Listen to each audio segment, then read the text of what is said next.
Mid-air refueling. The fueling systems that keep fighter jets flying forever, almost.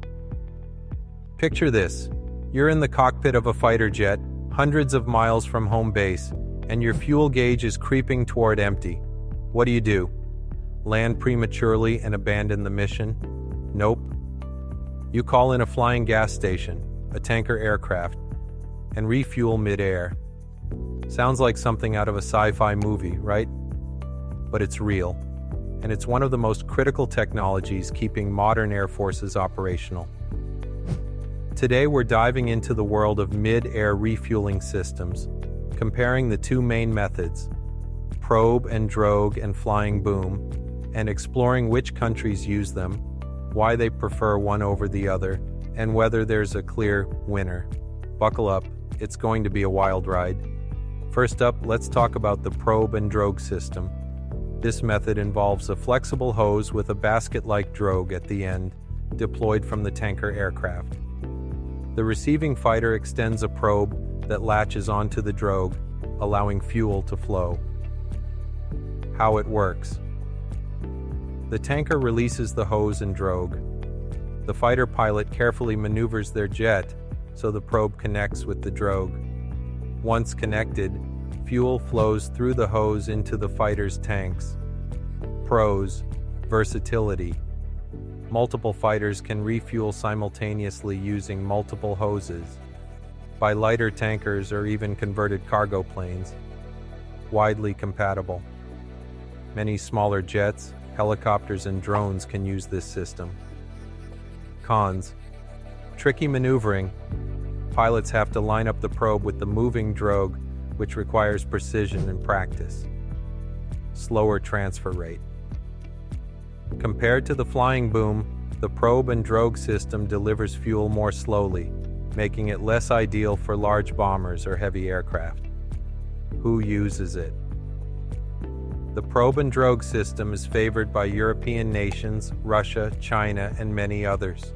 For example, the UK's Royal Air Force uses this system extensively with its Voyager tankers and Typhoon fighters. Russia relies on the Il-78 tanker to refuel its Su-27s and MiG-29s. China employs similar systems for its J-20s and J-16s. Why? These countries often operate smaller multi-role fighters that benefit from the versatility and compatibility of the probe-and-drogue system. Plus, it's cheaper to implement, since existing cargo planes can be modified into tankers. Now let's shift gears to the flying boom system, the preferred choice of the United States and a few allied nations. In this setup, the tanker has a rigid telescoping tube called a boom, controlled by an operator aboard the tanker. The boom plugs directly into a receptacle on the receiving aircraft. How it works. The tanker positions itself above and slightly ahead of the fighter. A boom operator guides the rigid tube into the fighter's receptacle. Once connected, fuel flows rapidly through the boom. Pros: faster fuel transfer. The flying boom can deliver fuel much faster than the probe-and-drogue system, making it ideal for large bombers and heavy aircraft. Stability. The boom operator controls the connection, reducing the workload on the fighter pilot. High capacity, perfect for refueling multiple large aircraft during long missions. Cons: limited compatibility. Only aircraft equipped with a specialized receptacle can use this system. Costly infrastructure. Requires dedicated tanker aircraft, like the U.S. Air Force's KC-135 Stratotanker or KC-46 Pegasus. Who uses it? The flying boom system is almost exclusively used by the United States and its close allies, such as NATO members and Australia. Examples include the U.S. Air Force uses the KC-135 and KC-46 to refuel everything from F-16s to B-52 bombers. NATO countries like Germany and France also employ variants of the flying boom for their multinational operations. Why? The U.S. prioritizes speed, efficiency, and the ability to support a wide range of aircraft, from nimble fighters to massive bombers. The flying boom aligns perfectly with these goals, enabling extended missions across vast distances, a must for global power projection. Now comes the million-dollar question. Which system reigns supreme? Well, it depends on what you're trying to achieve.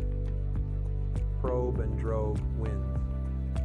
When you need flexibility to refuel multiple types of aircraft, including helicopters and drones. Your budget is tight, and you want to retrofit existing planes as tankers. Your focus is on shorter range missions where slower fuel transfer isn't a deal breaker. Flying boom wins. When you're dealing with long-range strategic missions requiring rapid fuel delivery, you operate large fleets of advanced fighters and bombers that need significant amounts of fuel quickly. You prioritize stability and ease of use for the receiving pilot. In essence, neither system is inherently better. They're just suited to different needs. Think of it like choosing between a Swiss Army knife and a sledgehammer. Both are tools, but you pick the one that fits the job. Let's look at how these systems play out in real-world scenarios. Operation Desert Storm, 1991. U.S. fighters relied heavily on the flying boom system to sustain prolonged sorties over Iraq. Without mid-air refueling, many strikes wouldn't have been possible. Russia's Arctic ambitions. Russia uses the probe-and-drogue system to extend the range of its Su-27s and Tu-95 bombers while patrolling the Arctic, an area where landing strips are scarce. China's growing reach. As China expands its influence in the Indo-Pacific, its probe-and-drogue system allows its J-20 stealth fighters to project power farther from mainland bases. Mid-air refueling isn't just a cool trick, it's a game changer. It extends the reach of fighter jets, enables non-stop global missions, and gives air forces a tactical edge.